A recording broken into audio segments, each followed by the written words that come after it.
हमारे इस YouTube channel के सेगमेंट फास्ट न्यूज में आप तमाम का इस्तकबाल है। इस वीडियो में आप देख सकते हैं कमेंटों में बहुत ज्यादा खबरें। तो आइए शुरू करते हैं वीडियो को और देखते हैं आज की ताजा तरीन खबरें। सेल्फी लेने के दौरान नौजवान सिंगूर प्रोजेक्ट में गिर पड़ा, भाई को बचाने की कोशिश में हैदराबादी नौजवान गर्क। सेल्फी लेने के दौरान हादसाती तौर पर सिंगूर प्रोजेक्ट में गिरने वाले भाई को बचाने की कोशिश में एक नौजवान गर्क हो गया। यह हादसा जिले संगारेड्डी मलकम मंडल में वाक़ सिंगूर प्रोजेक्ट में पेश आया। हैदराबाद से ताल्लुक रखने वाला एक खानदान तफरीह की गर्ज से सिंगूर गया हुआ था। इस दौरान एक भाई सेल्फी लेने के दौरान तवाज़ुन खो जाने के नतीजे में पानी में गिर पड़ा। उसे बचाने के लिए उसका भाई 27 साला सुहेल पानी में उतरा और प्रोजेक्ट के गेट खुले होने की वजह से पानी के बहाव में इजाफा था, जिसकी वजह से वो गर्क हो गया। जबकि हादसाती तौर पर पानी में गिरने वाला नौजवान किसी तरह तैरकर किनारे तक पहुंचा। इसे रेस्क्यू टीम ने रस्सियों की मदद से बाहर निकालने में कामयाबी हासिल की। सिग्नल पर रुकी हुई बाइक को कार की टक्कर, लड़की हलाक। हैदराबाद में हादसा। सिग्नल पर रुकी हुई मोटरसाइकिल को कार ने टक्कर दे दी, जिसके नतीजे में नौजवान लड़की हलाक और उसका साथी जख्मी हो गया। यह हादसा कल हैदराबाद के CII जंक्शन ट्रैफिक सिग्नल के पास पेश आया। माधापुर पुलिस के मुताबिक सॉफ्टवेयर इंजीनियर अजय साकिन नरेडमेट अपनी दोस्त जेनिफर उर्फ डिक्रूज के साथ मोटरसाइकिल पर जा रहा था। वो जैसे ही सिग्नल पर रुके, पीछे से उनकी गाड़ी को कार ने टक्कर दे दी। इस हादसे में लड़की हलाक और नौजवान जख्मी हो गया। पुलिस ने कार ड्राइवर के खिलाफ केस दर्ज कर लिया, जबकि नौजवान को इलाज के लिए हॉस्पिटल मुंतकिल कर दिया गया। मालूम हुआ है कि इस जोड़े की शादी होने वाली थी। अकबरुद्दीन ओवैसी ने तेलंगाना असेंबली में पुराने शहर हैदराबाद की झीलों का मसला उठाते हुए पूछा कि पुराने शहर हैदराबाद में कितनी झीलों को तरक्की देने का काम मुकम्मल किया गया है। डेंगू के बढ़ते हुए मामलात, नीलोफर और फेवर अस्पताल का दौरा करने अकबर ओवैसी ने किया मुतालबा, हुकूमत हुई रजामंद। फ्लोर लीडर मजलिस तेलंगाना मुकन्नना पार्टी की जानिब से रियासती असेंबली में डेंगू के बढ़ते हुए मामलात का मसला उठाया गया। उन्होंने कहा कि 10 सितंबर तक डेंगू के 3144 मामलात का पता चला है। KTR की कार को चालान करने वाले ट्रैफिक पुलिस एहलकार की मिनिस्टर ने की तारीफ। वजीर बल्दियात और IT वजीर KT रामाराव ने पीर को सिटी ट्रैफिक पुलिस के एहलकारों SI एलिया और कांस्टेबल वेंकटेश्वरलू की तारीफ की, जिन्होंने गलत सिम्त चलने पर गाड़ी पर ट्रैफिक चालान जारी किया। ट्रैफिक SI एलिया जो गांधी जयंती के दिन ड्यूटी पर थे, उन्होंने KTR की गाड़ी को रोका और ड्राइवर से कहा कि वो सही सिम्त में जाए और चालान भी लगाया। KTR ने चालान अदा किया और उनकी ईमानदारी और कवायद के मुताबिक काम करने पर उनकी तारीफ की। वजीर ने कहा कि क़वानीन सबके लिए एकसा हैं। तेलंगाना असेंबली में मजलिस के रुकन असेंबली कौसर मोहिउद्दीन ने कारवान असेंबली हल्के में फौज की जानिब से शहरियों को मुश्किलात के वाक़यात को उठाया। उन्होंने कहा कि लंगर हाउस के एतराफ़ के इलाके रामदेवगोड़ा, इब्राहिम बाग, गुलकुंडा, टोली चौकी में नए मकानात की तामीर के काम फौज की जानिब से रुकवाए जा रहे हैं। तेलंगाना भर में 318 करोड़ रुपए के सर्वे से 8 लाख साड़ियों की तकसीम। तेलंगाना की वजीर तालीम समिता इंदिरा रेड्डी ने महेश्वरम हल्के की सरोनगर और RK-पुरम डिवीजन्स के गरीब खवातीन में बदकम्मा साड़ियों की तकसीम अमल में लाई। उन्होंने इस मौके पर खिताब करते हुए कहा कि तेलंगाना में फूलों का यह त्यौहार बड़े ही जोशो खरोश के साथ मनाया जाता है। सुल्तान शाही में अशरार का मुस्लिम नौजवान पर हमला, हालत नशे में कार्रवाई, 3 नौजवान जख्मी। पुराने शहर सुल्तान शाही इलाके में कल रात उस वक्त हल्की कशीदगी पैदा हो गई जब मामूली बात को फिरकावाराना रंगत देते हुए अशरार ने पुरअमन फिजा को मुकद्दर करने की कोशिश की और 3 मुस्लिम नौजवानों को हमला करते हुए जख्मी कर दिया। एक नौजवान शदीद तौर पर जख्मी बताया गया। तफसीलात के मुताबिक सुल्तान शाही के साकिन नूर मोहम्मद अपने 2 साथियों नवाज और फैयाज के साथ कल रात मोटरसाइकिल पर गुजर रहे थे कि वाल्मीकि नगर के करीब हालत नशे में मौजूद अशरार ने इन्हें रोककर गाली गलौज की और इन्हें शदीद जदोकोब किया। कहा गया कि अशरार ने लाठियों और पत्थरों से हमला किया। करीब से गुजरने वाली कुछ खवातीन को भी निशाना बनाने की कोशिश की गई, ताहम खवातीन महफूज रहीं। जख्मी नौजवानों को इलाज के लिए दवाखाना उस्मानिया मुंतकिल किया गया। हमले के बाद अशरार के मजीद साथी भी वहां जमा हो गए थे। इस वाक़े के बाद सारे इलाके में खौफ और हिरास का माहौल पैदा हो गया था और मुकामी खवातीन मदद के लिए चीखो पुकार करने लगी। वाक़े की इत्तला मिलते ही ACP Santoshnagar mister Shivram Sharma, ACP Mirchowk B Anand, inspector Bhawani Nagar और दूसरे पुलिस ओहदेदार वहां पहुंच गए और इजाफी फोर्सेस को तलब करके हालात को काबू में किया। इलाके में पिकेट मुतय्यन कर दिया गया। मुकामी अवाम का कहना है कि अरुण सिंह, सूरज सिंह, सिकंदर सिंह, प्यारा और दीगर साथियों ने यह हमला किया है। पिछले 3 दिनों से शहर हैदराबाद में मौसम इंतहाई गर्म। गुज़िश्ता 3 दिन से शहर हैदराबाद में मौसम गर्म है। डायरेक्टर महकमा मौसमियात ने बताया कि मौसमी हालात आइंदा 3 से 4 दिन ऐसे ही गर्म रहेंगे। इसके बाद हल्की बूंदाबांदी का इम्कान है, ताहम बारिश नहीं भी हो सकती है। शहर में एक बार फिर गर्मी में शिद्दत पैदा हो सकती है। आज़म तरीन दर्जा हरारत आइंदा चंद दिन तक 32 से 34 डिग्री के दरमियान रह सकता है। बंडी संजय की पदयात्रा नाकाम, अवाम की तायद हासिल नहीं। मरकज से तेलंगाना के लिए क्या हासिल किया, बीजेपी कायदीन से विनोद कुमार का सवाल।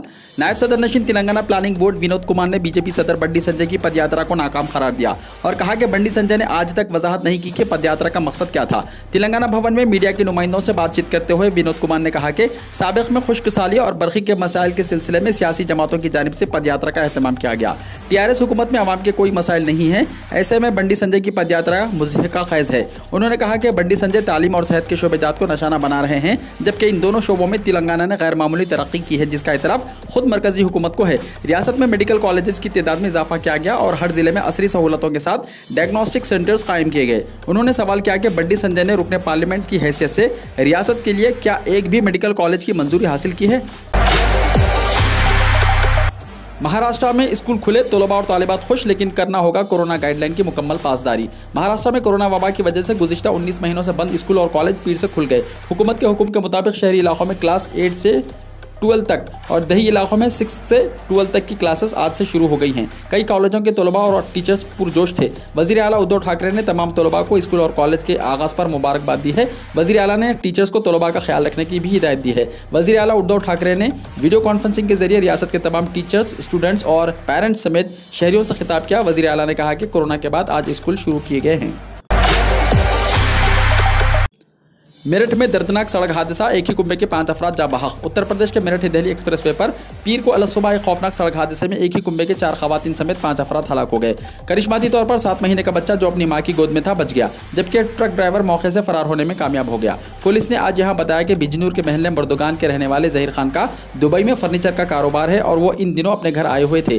पीर को उनकी वापसी की परवास थी और उनके बेटे समेत खानदान की खवातीन इतवार की रात दिल्ली एयरपोर्ट पर कार के जरिए इन्हें छोड़ने गए थे। बताया जाता है कि दिल्ली के मेरठ एक्सप्रेसवे पर प्रतापपुर टाउल के करीब हवाई अड्डे से वापस आते हुए कार का ड्राइवर बिजनौर रिहायशी ताजिब को झपकी आई और कार साइड में खड़े ट्रक से टकरा गई। हादसा इतना शदीद था कि कार के परखचे उड़ गए और इसमें मौजूद तमाम लोग बुरी तरह कुचले गए। प्रियंका गांधी लखीमपुर खीरी मुतासिरीन से नहीं कर सकी मुलाकात, पुलिस ने हिरासत में ले लिया। लखीमपुर खीरी में हुए पुरतशद्दुद झड़प के बाद 5 घंटे की आंख मिचौली के बाद पुलिस ने कांग्रेस की कौमी जनरल सेक्रेटरी प्रियंका गांधी को हिरगांव से हिरासत में ले लिया। फिलहाल प्रियंका गांधी को पुलिस लाइन ले जाया गया। इस दौरान प्रियंका गांधी काफी नाराज नजर आईं। प्रियंका की हिम्मत देकर किसानों को कुचलने से डर गए, राहुल गांधी ने दिया बयान। कांग्रेस के साबिक सदर राहुल गांधी ने आज अपनी बहन और उत्तर प्रदेश की incharge general secretary Priyanka Gandhi Vadra का हौसला बढ़ाया, जिन्हें लखीमपुर जाते हुए सीतापुर में हिरासत में लिया गया था। राहुल गांधी ने कहा कि भारतीय जनता पार्टी हुकूमत उनकी हिम्मत देकर खौफजदा हो गई है। मिस्टर गांधी ने कहा कि इंसाफ की लड़ाई है और इसमें हम मुल्क के किसानों के साथ हैं। कल लखीमपुर में पेश आने वाले वाक़या किसानों का कत्लेआम है। इस वाक़े में 8 किसानों को एक गाड़ी से कुचलकर हलाक कर दिया गया था।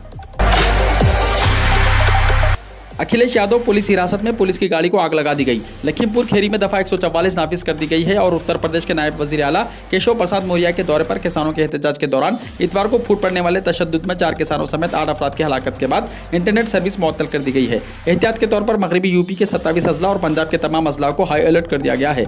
एसपी सरबराह अखिलेश यादव के घर के बाहर ट्रकों के साथ भारी पुलिस फोर्सेस तैनात की गई है ताकि इन्हें लखीमपुर खीरी जाने से रोका जा सके। पुलिस के इस खिताब की मुखालिफत करते हुए समाजवादी पार्टी के कारकुनों ने अखिलेश यादव की रिहाइशगाह के सामने पुलिस जीप को नजर आतिश कर दिया। सुप्रीम कोर्ट की यूपी हुकूमत को सरजनिश और मुआवजा अदा करने का हुक्म। उत्तर प्रदेश हुकूमत की लापरवाही पर सुप्रीम कोर्ट ने फटकार लगाई है। साल 2002 के मुबैना जाली इनकाउंटर केस में मुलव्विस पुलिस एहलकारों को गिरफ्तारी के अदालती हुक्म के बावजूद आज़ादाना घूमने फिरने की इजाजत थी। सुप्रीम कोर्ट ने रियासती हुकूमत से कहा कि वो 7 दिनों के अंदर मुतासरा के वालिद को 7 लाख रुपये का अबूरी मुआवजा अदा करे। पिछले 19 सालों से ये बाप इंसाफ के लिए दर दर भटक रहा है। लखीमपुर खीरी में दफा 144 नाफिज, अखिलेश यादव समेत कई लीडर घर में नजरबंद। छत्तीसगढ़ के वजीर आला को लखनऊ एयरपोर्ट पर लैंड करने की इजाजत नहीं मिली। उत्तर प्रदेश के लखीमपुर खीरी में किसानों और बीजेपी कारकुनान के दरमियान हुए पुरतशद्दुद झड़प के बाद सियासी दौरे और लॉ एंड ऑर्डर को देखते हुए जिले इंतजामिया ने दफा 144 नाफिज कर दिया है। साथ ही छत्तीसगढ़ के वजीर आला भूपेश बघेल और पंजाब के नायब वजीर आला सुखजिंदर एस रंधावा के लखीमपुर खीरी जाने की इत्तला के बाद दोनों को लखनऊ के उमूसी एयरपोर्ट पर उतरने की इजाजत नहीं दी गई। हिमाचल प्रदेश में सेब का सीजन आखिरी मरहले में, 2.5 करोड़ सेब के डब्बे मंडियों तक पहुंचे। हिमाचल प्रदेश में सेब का सीजन अपने आखिरी मरहले में पहुंच गया है। रियासत के आला सेब अक्सरियत इलाकों से मंडियों तक पहुंच रहे हैं। सेब का मौसम अक्टूबर के आखिर में मुकम्मल तौर पर खत्म हो जाएगा। सीजन के दौरान तकरीबन 2.5 लाख सेब के डब्बे मंडियों को भेजे गए हैं। बागबानी के महकमे ने इस बार सेब के डब्बों की पैदावार का तखमीना 3 करोड़ 22 लाख के लगभग लगाया है। इस साल सेब की फसल गुज़िश्ता साल के मुकाबले में ज़्यादा है। पिछले साल रियासत में सेब का कारोबार घटकर 1 करोड़ 80 लाख बॉक्स रह गया था। लखीमपुर खेरी तशद्दुद महलूकीन के कुंबे को 45-45 लाख रुपया और सरकारी मुलाजिमत देने का ऐलान। उत्तर प्रदेश के लखीमपुर खेरी में किसानों की मौत के बाद से कशीदगी बरकरार है। जानकारी के मुताबिक अब तक 8 लोगों की मौत हो चुकी है, जिनमें से 4 किसान हैं। अपोजिशन ने इस तशद्दुद के बाद उत्तर प्रदेश की योगी हुकूमत को सख्त तनकीद का निशाना बनाया है और कांग्रेस और समाजवादी पार्टी के सरकर्दा लीडरान किसानों की हिमायत में लगातार आवाज़ बुलंद कर रहे हैं। हालांकि लखीमपुर खेरी जाने की कोशिश करने वाले सभी लीडरों को हिरासत में ले लिया गया है, लेकिन किसानों को इंसाफ दिलाने के लिए हुकूमत पर दबाव बरकरार है। इस दरमियान खबरें सामने आ रही हैं कि हुकूमत ने किसानों के मुतालबात को कबूल कर लिया है। योगी ने उत्तर प्रदेश को जंगल राज बना दिया, मनीष सिसोदिया ने दिया बयान। दिल्ली के नायब वजीर आला मनीष सिसोदिया ने कहा कि योगी हुकूमत ने पूरे उत्तर प्रदेश को बदअमनी के माहौल में झोंककर जंगल राज बना दिया है। मिस्टर सिसोदिया ने लखीमपुर खेरी वाक़े के हवाले से एक बयान जारी करके पीर के रोज़ कहा कि पूरे मुल्क और दुनिया ने देखा कि भारतीय जनता पार्टी के मरकजी वजीर के बेटे ने किसानों को अपनी गाड़ी के नीचे रौंदा है, इनको मार डाला है। योगी आदित्यनाथ की हुकूमत ने उत्तर प्रदेश को जंगल राज बना दिया है और पूरी रियासत को बदअमनी के माहौल में झोंक दिया है। उनके लिए ना किसान कुछ है, ना आम आदमी कुछ है और ना ही आवाम कुछ है। इनको सिर्फ और सिर्फ अपने लीडरों को बचाना है और पूरी बीजेपी योगी हुकूमत और मरकज में बीजेपी हुकूमत मिलकर अपने लीडर और इनके बेटे को बचाने में मसरूफ है। बैन मजहबी ताल्लुकात के सबब कत्ल का खदशा, हिंदू तंजीमों पर शक। कर्नाटका के बेलगाम में 28 सितंबर को रेलवे ट्रैक से एक 24 साल नौजवान की लाश बरामद हुई थी। नौजवान के अहल खाना का इल्जाम है कि इसे बैन मजहबी ताल्लुकात के सबब कत्ल किया गया है। इस मामले में हिंदू तंजीमों पर शक जाहिर किया जा रहा है। अंग्रेजी रोजनामा इंडियन एक्सप्रेस ने पुलिस जराये के हवाले से रिपोर्ट दी है कि अरबाज आफ्ताब मुल्ला की मसक शुदा लाश बरामद हुई थी और पोस्टमार्टम की बिना पर यह कहा जा सकता है कि यह कत्ल का मामला हो सकता है। पुलिस का कहना है कि वो गुज़िश्ता कुछ सालों से एक हिंदू लड़के और मुस्लिम नौजवान के ताल्लुकात के जाविये से भी तहकीकात कर रही है। वहीं अरबाज के 46 साल वालिदा नाजिमा शेख ने पुलिस को दी अपनी शिकायत में कहा कि इन्हें शक है कि उनके बेटे के कत्ल में लड़की के वालिद, उसके भाई और हिंदू तंजीम से वाबस्ता लोगों का हाथ है। बेलगाम के आजम नगर का रिहायशी अरबाज सिविल इंजीनियरिंग की डिग्री हासिल कर चुका था और बेलगाम शहर में कार डीलर का काम करता था। एक पुलिस अफसर ने इंडियन एक्सप्रेस को बताया कि अरबाज के ताल्लुकात दूसरे मजहब की लड़की से थे और इनकी वालिदा के मुताबिक उसे धमकियां दी जा रही थी और एक मुकामी एक्टिविस्ट रंगदादरी के तौर पर बड़ी रकम का मुतालबा कर रहा था। बलिया की जेल में पानी भर गया। उत्तर प्रदेश के जिले बलिया की जेल में बारिश का पानी भरने की वजह से जिले इंतजामिया ने यहां कैद सभी कैदियों को दीगर जेलों में मुंतकिल कर दिया। Superintendent of police Rajkiran Nayyar ने आज यहां बताया कि जेल में पानी भरने के बाद इंतजामिया को यह फैसला करना पड़ा। उन्होंने बताया कि जेल में बंद सभी 939 कैदियों को स्टेट ट्रांसपोर्ट कॉरपोरेशन की 31 बसों से अम्बेडकर नगर और आजमगढ़ जेल भेज दिया गया। कोरोना से मरने वालों के अरकान खानदान को 50,000 रुपये दिए जाएं, सुप्रीम कोर्ट ने कहा। सुप्रीम कोर्ट ने कोरोना से फौत होने वालों के अरकान खानदान को मुआवजा अदा करने के मामले में अहकाम जारी किए हैं। अदालत ने उस बात ने वाज़ेह किया कि आलमी वबा से फौत होने वालों के अरकान खानदान को फीकस 50,000 रुपये अदा करने ही चाहिए। अदालत ने कहा कि कोरोना से मरने वालों के सर्टिफिकेट ना भी हो तो इन्हें मुआवजा अदा किया जाए। मजीद कहा गया कि दरख्वास्तों के अदखाल के अंदरून 30 दिन ये रकम अदा की जानी चाहिए। न्यूजीलैंड की वज़ीर आज़म ने कबूल किया अब कभी ख़त्म नहीं होगा कोरोना। दुनिया भर में कोरोना वबा ने अब तक लाखों अफराद की जान ले ली है। दरियास्ता न्यूजीलैंड की वज़ीर आज़म ने कबूल किया है कि अब कोरोना कभी ख़त्म नहीं होगा और ना ही इससे छुटकारा मिलेगा। मुल्क में इन्फेक्शन की वजह से 27 अफराद हलाक हुए। दरअसल इस वबा के आगाज़ पर न्यूजीलैंड ने सख्त लॉकडाउन नाफिज करने और दीगर सख्त इक़दाम करके वायरस को कंट्रोल में रखने की कोशिश की थी। अब तक न्यूजीलैंड की यह हिकमत अमली 50 लाख की आबादी वाले मुल्क के लिए कारगर साबित हुई थी। मुल्क में इन्फेक्शन की वजह से 27 अफराद हलाक हो चुके हैं। अब दूसरे ममालिक में अमवात की तादाद बढ़ रही थी और लोगों की जिंदगी मुतासिर हुई थी। न्यूजीलैंड वाले मामूल के मुताबिक अपने काम की जगहों, स्कूलों और खेलों के स्टेडियम में वापस आ रहे थे, लेकिन अगस्त में ऑस्ट्रेलिया से ताल्लुक़ रखने वाले एक शख्स के अलग थलग रिहाइशगाह पर डेल्टा फॉर्म के राब्ते में आने के बाद पूरी तस्वीर बदल गई। अगरचे मुल्क में इस मामले के मंजर-ए-आम पर आने के बाद बहुत सी सख्त पाबंदियां आयद की गई थी, लेकिन ये इन्फेक्शन को मुकम्मल तौर पर रोकने के लिए काफ़ी नहीं था। पीर को मुल्क में इन्फेक्शन के 29 नए केसेस सामने आने के बाद मुतासिर अफराद की तादाद 1300 से ज़्यादा हो गई।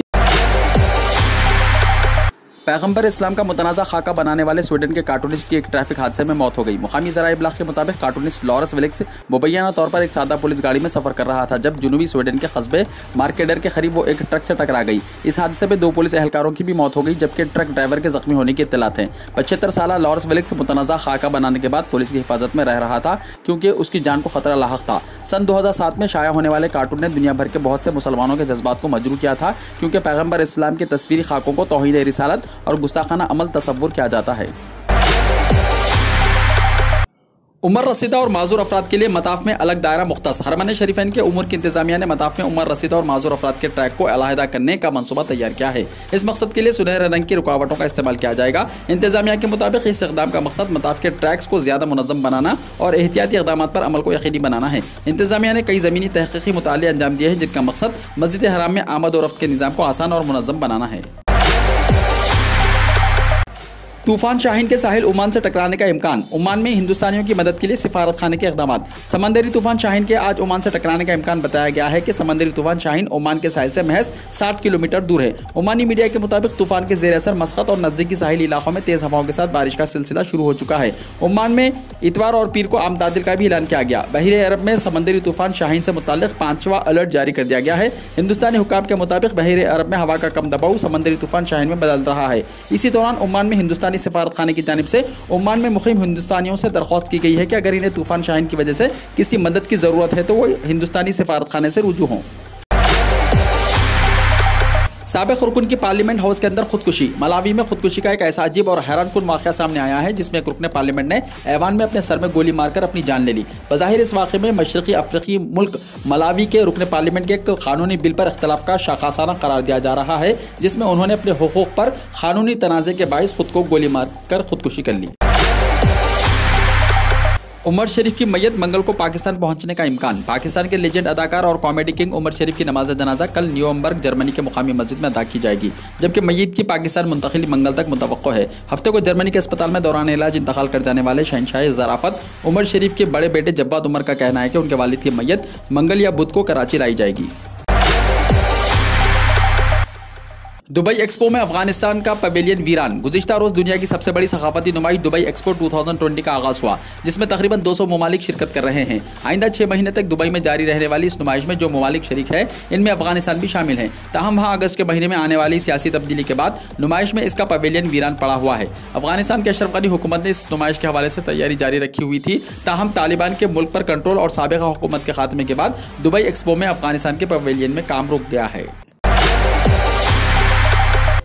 टांगों से महरूम नौजवान का हाथों पर तेज तरीन दौड़ का रिकॉर्ड। टांगों से महरूम अमेरिकी जेवन क्लार्क ने 20 मीटर का फासला अपने हाथों के बल पर सिर्फ 5 सेकंड से भी कम वक्त में तय करके नया आलमी रिकॉर्ड कायम कर दिया है। इस साल 15 फरवरी के रोज मैसेलून ओहियो में कायम किए गए रिकॉर्ड को अब गिनीज वर्ल्ड रिकॉर्ड ने भी तस्लीम कर लिया है और इसे अपने आइंदा सालाना किताब Guinness book of world record 2022 का किताब का हिस्सा बना लिया है। 24 साल जेवन क्लार्क पैदाइशी तौर पर टांगों से महरूम है, जिसकी वजह से इन्हें जन्म देने वाले खातून ने भी पालने से इनकार कर दिया था और अस्पताल में छोड़ दिया था। वो 16 साल की उम्र तक एक से दूसरे और दूसरे से तीसरे घर में ले पालक बच्चे के तौर पर पलते रहे और हर तरह की दुश्वारी, हक़ारत और परेशानी का सामना भी करते रहे। खामोश। मां सो रही है, कई दिन वालदा की नाश के पास गुजारने वाली बच्चियों ने पुलिस को रोक दिया। शुमाली फ्रांस में 5 और 7 बरस की उम्र की 2 बहनों ने वालदा की मौत से बेखबर उनकी नाश के साथ कई दिन गुजार दिए। फ्रांसीसी खबर रिसा इदारे AFP ने रीजनल प्रोसिक्यूटर के हवाले से बताया कि बच्चों की वालदा अचानक इंतकाल कर गई थी और वो समझ रही थी कि वालदा सो रही है। लिमांस शहर के प्रोसिक्यूटर ऑफिस के मुताबिक बच्चों की स्कूल से लंबी गैर हाजिरी पर स्कूल प्रिंसिपल ने पुलिस को अलर्ट किया। जब पुलिस अफसरान खातून के अपार्टमेंट पर पहुंचे तो बच्चों ने पुलिस अफसरान को यह कहकर घर में दाखिले से रोक दिया कि खामोश हो जाएं, अम्मी सो रही हैं। बच्चों के मना करने के बावजूद पुलिस अफसरान ने घर में दाखिल होने पर इसरार किया और जब वो अंदर गए तो उन्हें बच्चों की वालदा की नाश मिली। खातून की नाश का पोस्टमार्टम कराने पर सामने आने वाली रिपोर्ट के मुताबिक मौत की वजह तबाही ही है।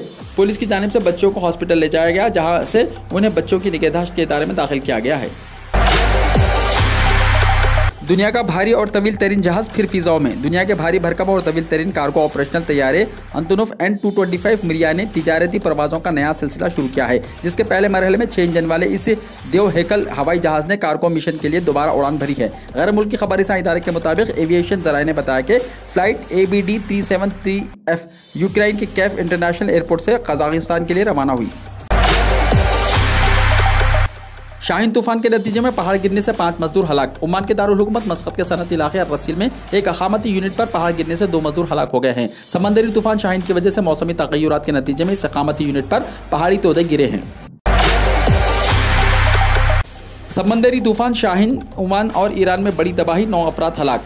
ओमान और ईरान में तूफान शाहीन की वजह से 9 अफराद हलाक हो गए। तूफान की वजह से तेज बारिश हो रही है। इसकी वजह से कई इलाकों में सैलाब की सूरत हाल पैदा हो गई है। साहिली इलाके में रहने वाले लोगों से कहा गया कि वो इलाका खाली कर दें। परवाजें मनसूख कर दी गई हैं। ओमान में 2 रोज़ा कौमी तातील का ऐलान किया गया है। ओमान में मिट्टी के तोदे गिरने से 2 अफराद हलाक हुए हैं, जबकि एक बच्चा सैलाब की वजह से हलाक हुआ है। ओमान की कौमी कमेटी बराए इमरजेंसी मैनेजमेंट ने बताया कि मस्कत के रोसेल सनती इलाके में मिट्टी का तोदा गिरने के बाद 2 एशियाई कारकुनों की लाशें निकाली गई हैं। ओमान के शुमाली साहिल से हवा की रफ्तार 120 किलोमीटर फी घंटे तक पहुंचने की वजह से परवाजें मनसूख या ताखिर का शिकार हुई। खबर इसे एजेंसी ICNA ने डिप्टी स्पीकर के हवाले से बताया कि ईरान के जुनूब मशरक़ी सूबे सिस्तान बलूचिस्तान के चाबिहार बंदरगाह में 6 अफराद हलाक हो गए हैं।